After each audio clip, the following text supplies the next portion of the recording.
The IRGC cannot operate in Saudi Arabia. Their supporters cannot have bank accounts in the UAE. The other extremist groups, like the Muslim Brotherhood, who are friends with the IRGC and Hezbollah people, they cannot operate in Bahrain, in Oman. These are Muslim countries. Where do they operate? In London, in France, in Washington, D.C., in Australia, in Canada, Toronto. They operate here. They have bank accounts. They register charity. Right. So Macron, the president of France, recently said the Islamic world is in a crisis. In my opinion, yeah, we do have problems. We do have Boko Haram, we have Al-Qaeda, we have Taliban. We have problems, but the broader picture, Islam is very successful, it's growing very fast. And we're doing really well. Dubai is not in a crisis. Abu Dhabi, the UAE, Bahrain, Oman, Kuwait, there's no crisis there. The Muslim countries are doing good there. Only some places there's a problem. I say, no, you are in a crisis. You went to the Muslim countries and you imported the garbage that the Muslim countries wanted to put in prison or isolate away from society.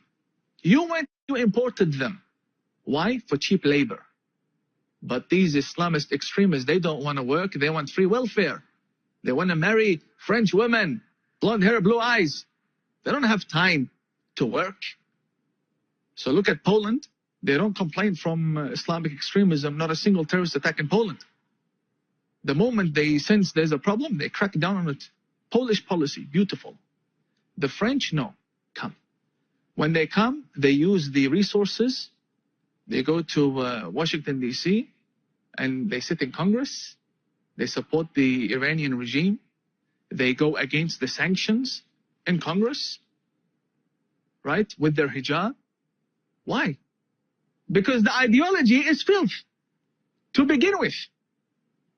When you import that, or you allow it in, or you amplify it, or you glorify it in any way, you make your bed, sleep in it.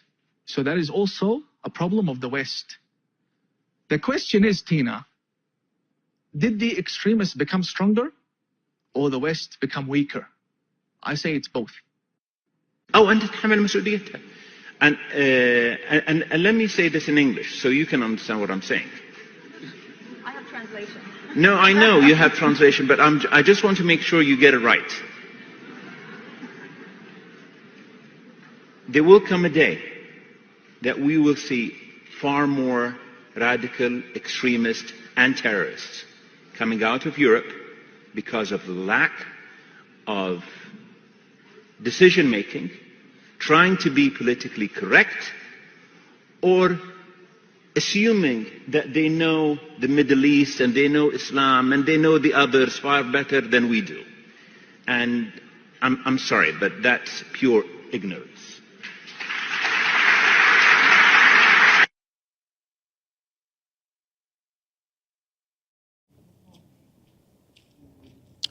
Voilà, donc j'ai rechangé d'endroit par rapport à la vidéo de tout à l'heure. Bon, on va parler franchement. C'est le bordel. Là, j'ai repris mes gants anti-coupure parce que la situation se dégrade de tous les côtés. Je viens d'avoir une discussion avec des gens qui sont dans le domaine professionnel de la sécurité. Maintenant, eh bien, je me balade avec l'outil, facilement accessible. Et puis, j'ai augmenté ma capacité de défense avec le modèle pour adultes. Il y a encore le modèle plus gros, mais ça devient difficilement transportable. Donc je le disais, en fait, ce sont des attaques qui sont sur toute l'Europe. C'est toujours le fait des mêmes individus et c'est toujours en progression constante. Seulement, on n'en parle pas. Vous verrez les chiffres. En Allemagne, on en a pour de grosses quantités tous les jours d'attaques et il n'y a rien qui se fait. Alors, soit vous vous protégez, et puis vous êtes prêt à accepter les conséquences, soit vous ne le faites pas, et puis ça va mal se passer.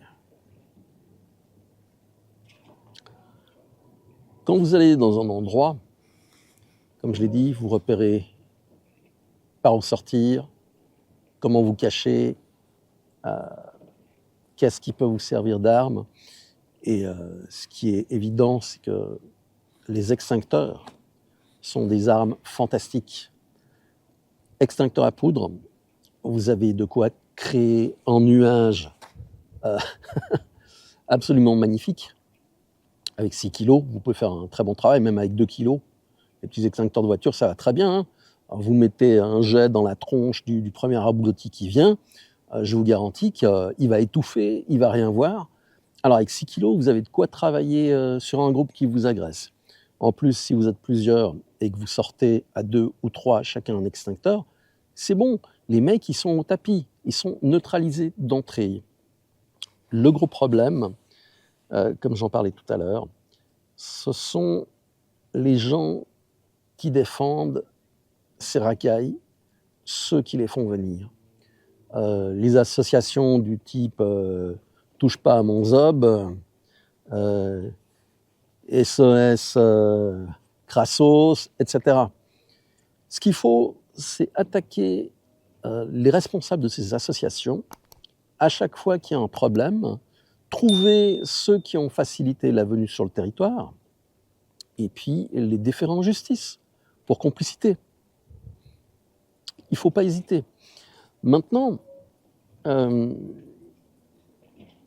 devez vous poser la question qui doit être évidente. Si vous avez 400 moutons qui sont dans une salle face à 10 racailles dehors, s'il y a 400 personnes qui sortent, je vous garantis que les 10 racailles, avec leur coupe-coupe, vont se barrer.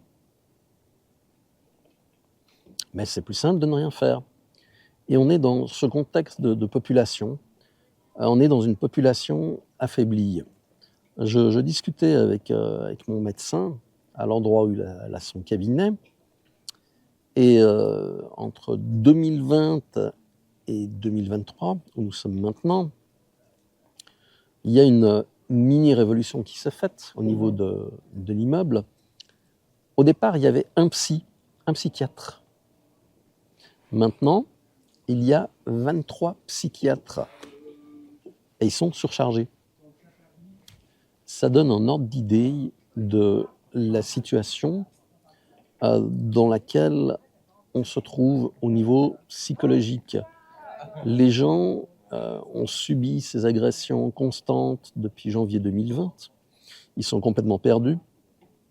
Il y a cette pulsion de mort qui est présente. Le fait de ne plus avoir la volonté de se défendre, d'être dans le moutonnage total, la peur. C'est humain d'avoir peur. Mais c'est devenu la majorité.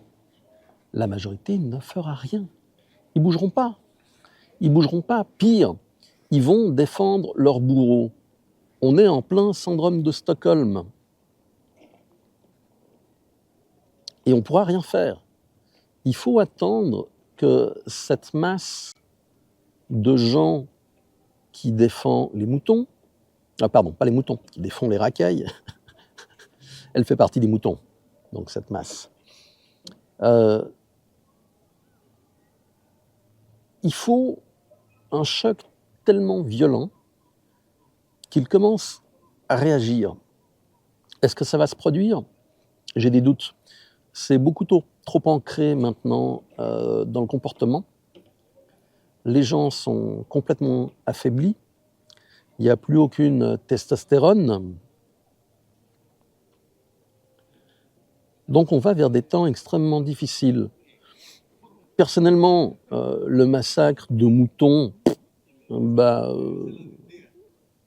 ça ne me pose pas plus de problèmes que ça. En définitive, ils ont choisi d'être victimes, alors que tout est entre leurs mains pour changer. Mais ils ne font rien. c'est trop compliqué de faire quelque chose. Et d'un autre côté, vous avez les politiques pour qui le sacrifice de quelques personnes est un avantage. Ça va leur permettre d'apparaître à la télé, de gratter des fonds à gauche et à droite, de se faire voir. Autant la gauche que la droite, il n'y a aucune espèce d'intérêt pour résoudre le problème tel qu'il est.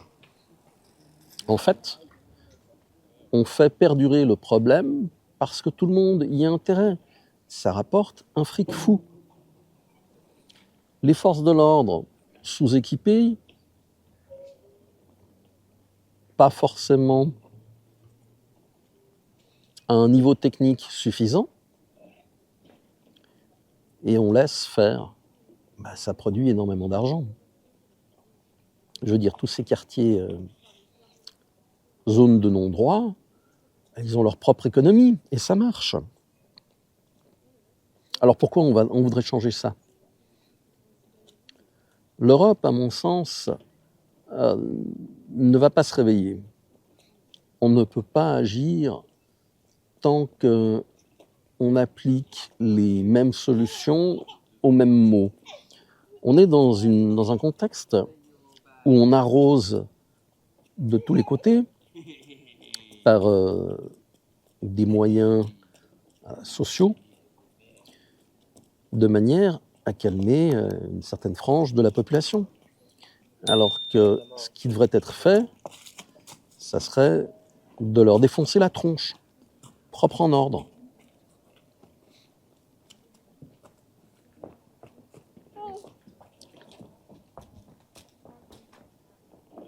Les racailles sont habitués à n'avoir aucune résistance. Ils se foutent clairement de la police, puisqu'ils savent qu'ils vont recevoir une tapette sur les doigts et qu'ils vont être relâchés par la police. En Espagne, par exemple, si vous ne prenez pas plus de 2 ans et demi ferme de prison, vous n'allez pas en prison. Ça donne un ordre d'idée de la situation. Il faut remplacer tout ce que sont les juges, les gouvernements, les gens qui sont aux commandes, de manière à pouvoir reprendre en main nos pays. Il ne faut pas discuter. Déjà, il faut éliminer le droit du sol. Point barre, fini.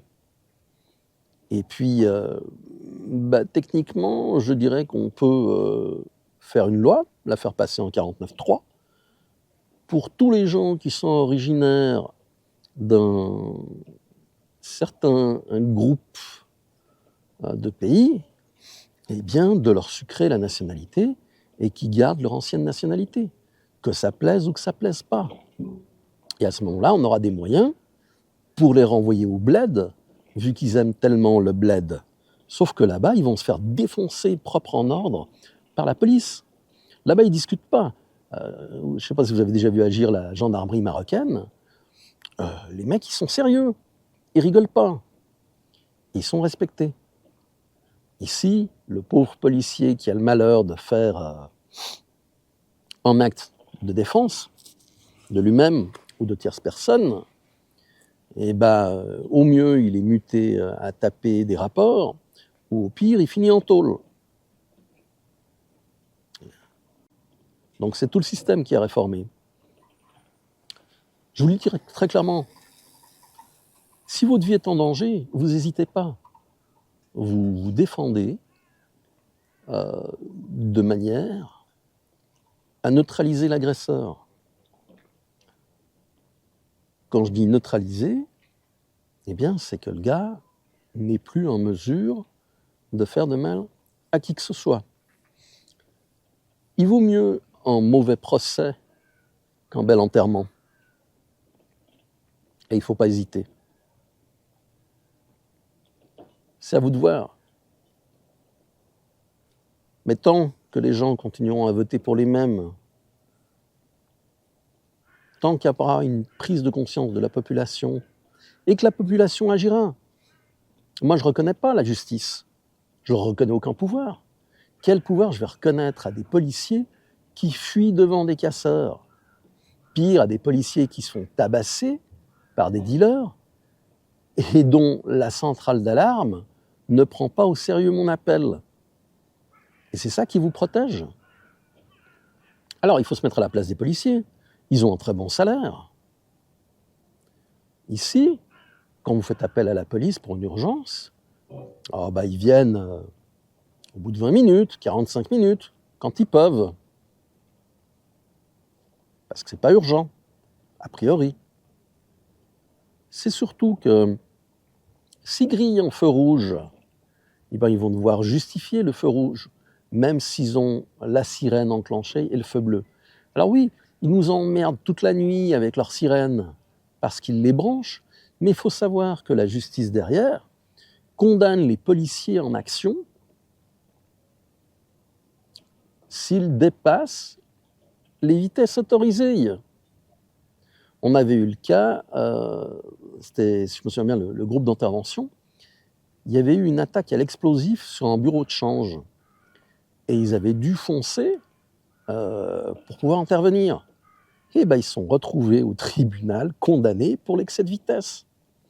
On perd la tête. Donc, la justice qui devrait appuyer les forces de l'ordre, qui devrait appuyer le citoyen lambda, normal, face aux délinquants, ne le fait pas. La justice actuelle transforme le citoyen qui a le malheur de se défendre en délinquant. Alors bon, ce que vous pouvez dire au juge, écoutez, c'est très bien, moi je suis d'accord, je ne vais pas protester, condamnez-moi, mettez-moi en prison, et en prison je vais apprendre de très bonnes choses. Et une fois que je sortirai, je pourrai les mettre en application. Évidemment, vous vous exposez à ce qu'ils vous disent que vous le menacez. Non, je ne vous menace pas, je vous informe. C'est toujours le même problème. Le système est complètement bousillé, il est à bout de souffle, il n'est pas gérable. Et on va continuer dans cette lancée. Ça coûte meilleur marché de faire une marche blanche avec des lâchers de petits ballons pour le massacre d'un pauvre petit blanc que de gérer des émeutes dans toutes les villes de France avec les Nahdelbok, pour les appeler par leur nom. Il n'y a pas de... Tiens, toutou, bonjour. Bonjour. Oui. Et voilà, la première fois que je me suis trouvé confronté à un couteau, j'avais environ une vingtaine d'années. J'étais avec un copain, on avait été à Annemasse, en France, dans un bistrot, on attendait nos copines respectives, et on a eu, le copain a eu un début d'altercation avec, vous imaginez bien, et il y a plus de 30 ans en arrière, 35 ans je dirais, dans les 20-23 ans. Et bon, on continue à boire tranquillement notre bière, et je vois que le gars ouvre son sac et il sort un couteau de boucher, un truc comme ça, et se tourne vers mon copain. J'ai sauté par-dessus la table avec la canette et je l'ai lui écrasé sur la tronche. Bon, le mec a fini, on l'a viré avec le patron du bistrot, mais c'était déjà il y a 30-35 ans. Donc ça n'a plus que se dégrader. Et comme les gens ne réagissent pas, les gens ont peur, voilà, on est terrorisé maintenant par des ados. Alors qu'un ado, on lui fout une baffe dans la gueule et ça résout le problème. Ah oui, mais le problème, c'est que vous avez touché un mineur. Fallait pas. Donc vous allez en prison. Ça va vous coûter des sous. Oui, mais le mineur, il avait un couteau, il me menaçait. Oui, mais c'est un mineur. Donc bon, laissez la situation se dégrader. Continuez à vous préparer physiquement, mentalement. Mentalement, ça va être très important parce que si vous devez agir, comme j'ai dit, ça sera pour neutraliser. Comprenez bien le terme neutraliser, ce qu'il signifie. Et vous devrez être prêt psychologiquement à ce qui va se produire et à ce qui va s'en suivre. Ne vous mettez pas en danger pour les moutons, ne le méritent pas. Laissez-les bêler et puis se faire égorger. En définitive, plus il y en aura qui se feront égorger, plus il y en aura qui prendront conscience qu'il faut peut-être que les choses changent. Donc voilà, je ne sais pas si ça sera sur YouTube ou en mode privé sur Patreon, parce que ça risque de sauter par rapport à mes manières de parler, de voir les choses. Mais c'est la réalité. Donc voilà, n'hésitez pas, prenez soin de vous, soyez prêts face à l'imprévu et équipez-vous, entraînez-vous. J'insiste, n'allez pas faire ce que j'appelle des sports de danseuse de tatami. Je me comprends. Faire un sport de combat codifié à devoir faire face à des racailles n'a strictement rien à voir. Et comme le dit si bien Jean Carillot, si vous sentez que ça va partir, frappez le premier. À très bientôt. Ciao.